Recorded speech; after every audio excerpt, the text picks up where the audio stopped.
Le squat est l'un des exercices les plus utilisés dans la réhabilitation de la tendinopathie rotulienne, car il permet de renforcer la musculature du quadriceps et d'améliorer la capacité de charge du tendon.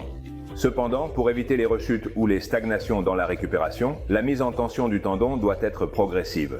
L'un des aspects les plus importants à contrôler est l'amplitude de mouvement dans le squat. Mais comment l'activation musculaire influence-t-elle?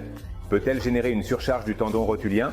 L'électromyographie de surface vous permet de mesurer et d'optimiser la charge à chaque phase du processus. Obtenez toutes les informations sur le service d'Endurax via le lien que je vous laisse dans la description de la vidéo. Dans ce post, vous allez découvrir comment l'activation musculaire change en fonction de l'amplitude de mouvement et pourquoi il est crucial de surveiller la tension dans le tendon pour que votre patient obtienne une réhabilitation sûre et efficace.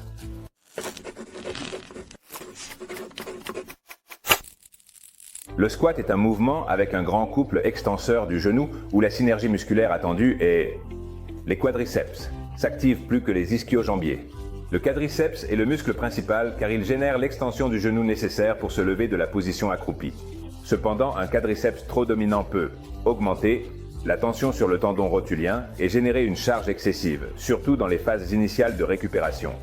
Comment l'activation du quadriceps change-t-elle avec l'amplitude de mouvement du squat? Découvrons-le. Pour comprendre comment l'amplitude de mouvement affecte l'activation du quadriceps et donc la tension sur le tendon, nous allons analyser 3 variantes de squat et leur impact sur l'activation musculaire. Première variante, squat dans les amplitudes initiales. Le ratio d'activation est de 3,17, favorable au quadriceps. Dans cette amplitude, le quadriceps travaille avec une intensité modérée, permettant au tendon rotulien de mieux tolérer la charge sans générer une tension excessive. C'est l'option la plus recommandée dans les phases initiales de réhabilitation. Deuxième variante, squat à 90 degrés. Le ratio d'activation est de 3,48, favorable au quadriceps par rapport aux ischio-jambiers. À mesure que la profondeur du squat augmente, le quadriceps s'active davantage, augmentant la charge sur le tendon. Cette amplitude peut être utile dans les étapes intermédiaires de réhabilitation, mais toujours avec une progression contrôlée. La troisième variable serait le squat profond. Dans ce cas, le ratio d'activation est de 4,55, favorable au quadriceps. Dans un squat profond, l'activation du quadriceps est triplée par rapport au squat dans les amplitudes initiales, en particulier celle du droit fémoral, ce qui multiplie la charge sur le tendon rotulien. Ce serait notre leçon dans les étapes avancées. Avancée de la récupération lorsque le tendon est déjà prêt à répondre à des demandes mécaniques sur une large amplitude. Par conséquent, la mise en tension du tendon rotulien doit être progressive.